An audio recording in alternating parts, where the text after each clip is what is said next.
Hey Plant Fam, I'm Daddy Plant, and I fix brown leaves, not broken hearts. Today we are talking about one of the most beloved flowering houseplants in the world, the African violet. You might know it as Saintpaulia or just that purple flowering plant on Grandma's windowsill. But here's the thing. African violets have a reputation for being finicky and hard to keep alive. People think they need perfect conditions and constant attention. That's simply not true. African violets are not difficult, they just have specific needs. And once you understand those needs, they will bloom for you almost non-stop, sometimes 10 months out of the year. In this video, I'm going to teach you everything you need to know.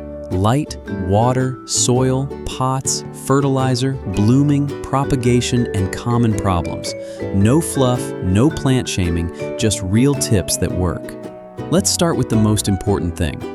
African violets are native to the cloud forests of Tanzania and Kenya.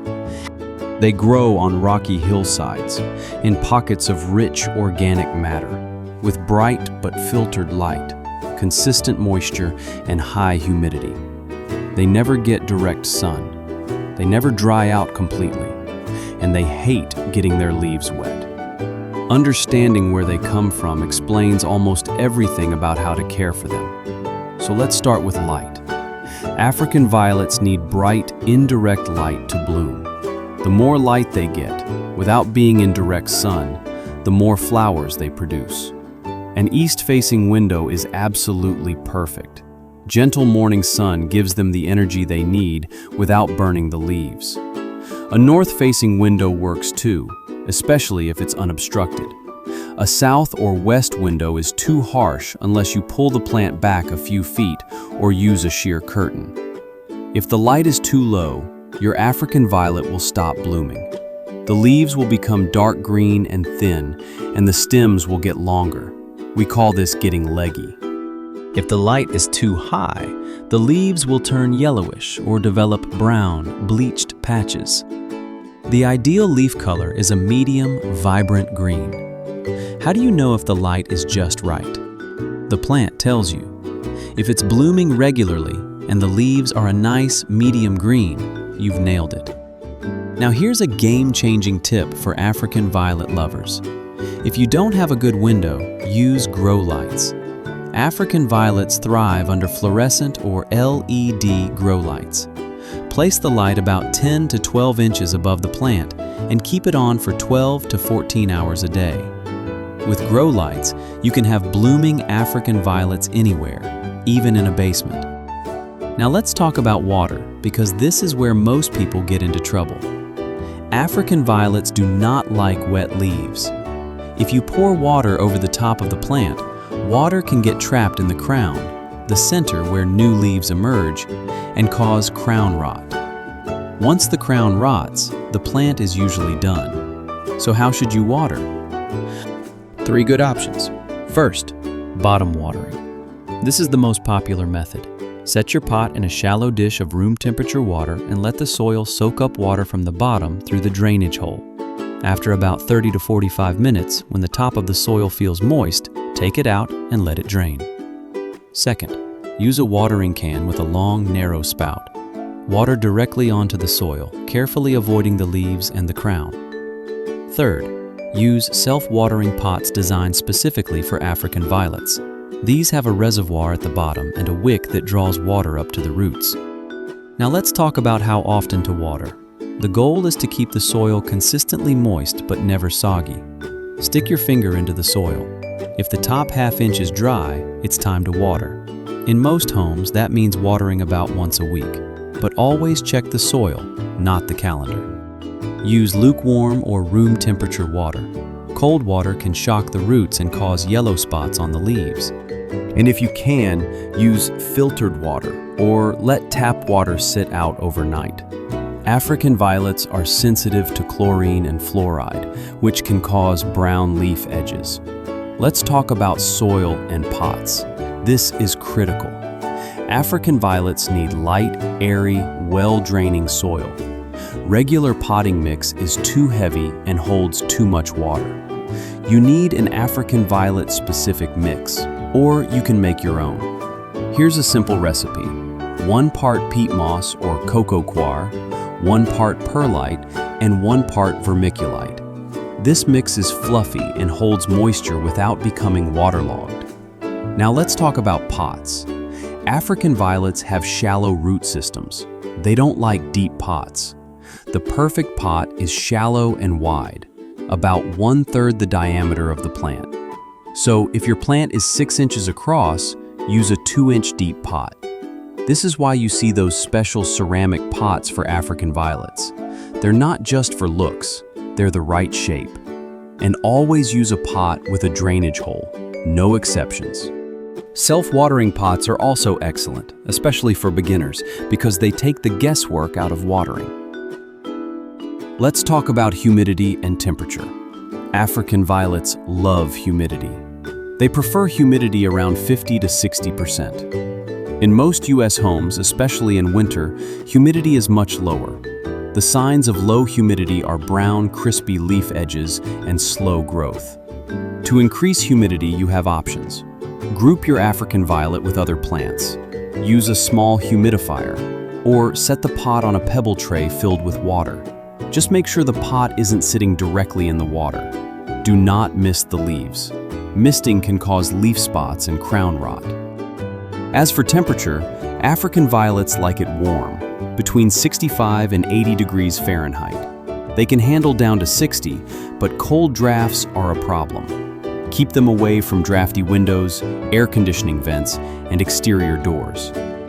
Sudden temperature changes can cause flowers to drop and leaves to curl. Let's talk about fertilizer. To get those beautiful, non-stop blooms, you need to feed your African violet. During spring, summer, and fall, fertilize every time you water, but use a very weak solution. Use a fertilizer specifically formulated for African violets, like a 14-12-14 ratio, diluted to 1/4 strength. Or you can use a balanced houseplant fertilizer at half strength. In winter, if the plant is still growing and blooming, continue fertilizing. If it's resting, fertilize once a month. One pro tip: flush the soil with plain water every 4 to 6 weeks. This washes out excess fertilizer salts that can build up and burn the roots. The signs of over-fertilizing are brown leaf tips, white crust on the soil, and stunted growth. Now let's talk about the flowers, because that's why we grow African violets. A happy African violet can bloom for 6 to 10 months out of the year. Flowers come in purple, pink, white, blue, red, and even bicolors. Some have ruffled edges, some are star-shaped. The variety is incredible. To encourage blooming, focus on 3 things. Light is the most important. If you want flowers, give bright indirect light or grow lights. Second, regular fertilizing with an African violet-specific fertilizer. Third, remove spent flowers. When a flower fades, pinch or cut it off at the base. This tells the plant to make more flowers instead of putting energy into seeds. Also remove any dead or yellowing leaves. A clean, well-maintained plant will bloom more. Let's talk about pruning and grooming. African violets grow in layers or rows of leaves. The oldest leaves are at the bottom, the newest in the center. Over time, the lower leaves naturally die. That's normal. Remove them when they turn yellow or soft. Simply pinch them off at the stem. If the plant develops a long, bare neck, that's the stem between the soil and the lower leaves, you can repot it deeper or cut off the bottom of the root ball and replant. This keeps the plant compact and healthy. Do not trim healthy leaves. The plant needs them for photosynthesis. Now let's talk about propagation. This is so much fun. You can grow a brand new African violet from a single leaf. Yes, one leaf. Here's how. Choose a healthy, mature leaf from the middle row. Not too old, not too new. Cut the stem at a 45-degree angle, leaving about 2 inches of stem attached. You can root it in water or directly in soil. In water, put the leaf stem in a small jar of water, keeping the leaf itself dry. In a few weeks, you'll see roots and eventually tiny baby leaves. In soil, dip the cut end in rooting powder, plant it in moist African violet mix and cover the pot with a plastic bag to create humidity. In 2 to 3 months, you'll have baby plants. This is a great way to share plants with friends or save a plant that's struggling. Now let's talk about common problems. Let's go through them one by one. Problem 1. No flowers. This is almost always a light issue. Move your plant to a brighter spot or add grow lights. It could also be too much nitrogen fertilizer. Switch to an African violet specific fertilizer. Problem 2. Yellow leaves. If the lower leaves turn yellow slowly, that's normal aging. If many leaves turn yellow at once, you're overwatering or the pot doesn't have drainage. Let the soil dry out more between waterings. Problem 3. Brown spots or patches on leaves. This is usually from cold water or water sitting on the leaves. Always use room temperature water and water from the bottom. Problem 4. Leaves curling downward. This can be from too much light or spider mites. Check the undersides of the leaves for tiny webs. Problem 5. Mushy, rotten center. That's crown rot from water getting into the center of the plant. Unfortunately, this usually kills the plant. But you can save it by taking healthy outer leaves and propagating them. Problem 6. Pests. African violets can get mealybugs, spider mites, and cyclamen mites. Mealybugs look like white cotton. Spider mites cause stippled, dusty-looking leaves. Cyclamen mites are too small to see, but they cause distorted, stunted growth. For mealybugs and spider mites, wipe with alcohol on a cotton swab or use insecticidal soap. Cyclamen mites are very hard to treat. It's often best to throw out the plant and start fresh. Always isolate new plants for a few weeks before putting them near your African violets. Let me give you a few quick answers to common questions. Should I repot my African violet right after buying it? Wait a few weeks. Let it adjust to your home first. Then repot into African violet mix. Should I remove suckers? Yes. Suckers are baby plants that grow from the main stem between the leaves. They take energy from the parent plant and can make it misshapen. Remove them with tweezers when they're small. Can I put my African violet outside in summer? Yes, but in full shade. No direct sun at all. Bring it back inside before temperatures drop below 60 at night. Why are my flowers green?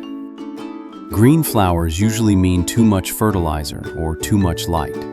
Flush the soil and move to a slightly shadier spot. How long do African violets live? With good care, they can live for decades. I've seen 50-year-old African violets, passed down from grandmother to granddaughter. Let's wrap everything up. African violets are not difficult. They just need the right conditions. Give them bright indirect light or grow lights. Water from the bottom with room temperature water. Use light, airy African violet mix in a shallow pot with drainage. Provide humidity through a pebble tray, not misting. Fertilize weekly with every watering during the growing season. Remove dead leaves and spent flowers. Propagate from single leaves. And watch for pests and crown rot. Here's the most important thing to remember. African violets want to bloom. They're not trying to be difficult. Once you give them the right light, the right water, and the right pot, they will reward you with months of beautiful flowers. Don't overthink it. Don't hover. Just follow these simple rules and enjoy. If you have an African violet at home, let me know in the comments. What color are the flowers? Post a picture. I'd love to see it. And if you are new to the channel, please subscribe. We put out new plant care videos every week. No plant shaming, just real tips for real plant parents. Thanks for watching. Take care of your plants, and they'll take care of you. See you in the next video.